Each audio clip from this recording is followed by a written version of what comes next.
Alam nyo ba, may isang kakaibang kwento ng isang lamok na tila ba galing sa isang science fiction movie, pero ito ay totoong totoo.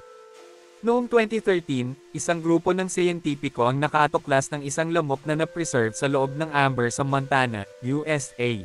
Ang amber ay isang matigas na dagta mula sa puno na tumigas sa loob ng milyon-milyong taon.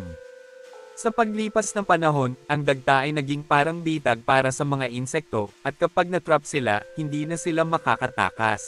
Kapag nabalot na sila ng dagta, ligtas sila mula sa pagkabulok, at dito nagsisimula ang proseso ng pagiging fossil.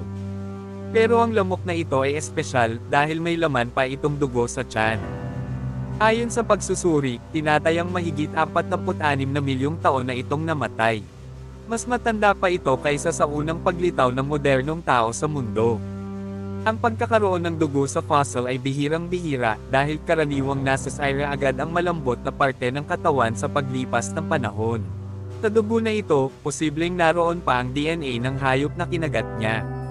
Parang time capsule mula sa nakaraan, naglalaman ng impormasyon tungkol sa mga hayop at halaman noong panahong iyon. Kung pamilyar kayo sa pelikulang Jurassic Park, ganito rin ang ideya, kunin ang DNA mula sa lamok at bee. Uhayin ang mga sinaunang nilalang. Pero sa totoong buhay, mas komplikado ito. Ayon sa mga eksperto, ang DNA ay madaling masira lalo na kapag milyon-milyong taon na ang nakalipas. Kaya't bagamat nakaka-excite ang ideya, malayo pa tayo sa pagbuhay muli ng mga dinosaur. Ngunit hindi ibig sabihin ay walang halaga ang discovery na ito. Ang fossil na lamok ay nagbibigay sa atin ng clue kung anong mga hayop ang nabuhay noong sinaunang panahon. At kung paano nagbago ang ating kapaligiran sa paglipas ng milyon-milyong taon. Mula sa klima, sa uri ng halaman, hanggang sa relasyon ng mga hayop sa isa't isa, lahat ito ay pwedeng pag-aralan gamit ang ganitong fossil. Ang amber ay parang natural na time machine na nagbabalik sa atin sa nakaraan. At ang lamok na ito ay isa sa mga pinakamagandang halimbawa ng perpektong preservation. Sa isang maliit na nilalang, nakapaloob ang isang piraso ng kasaysayan ng mundo.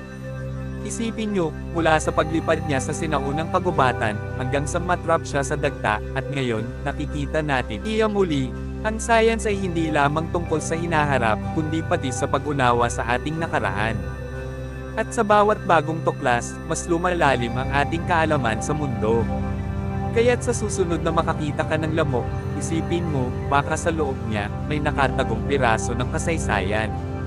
Ito si Mind-Blowing, at yan ang kwento ng lamok na naglakbay sa milyon-milyong taon, para maabot tayo ngayon.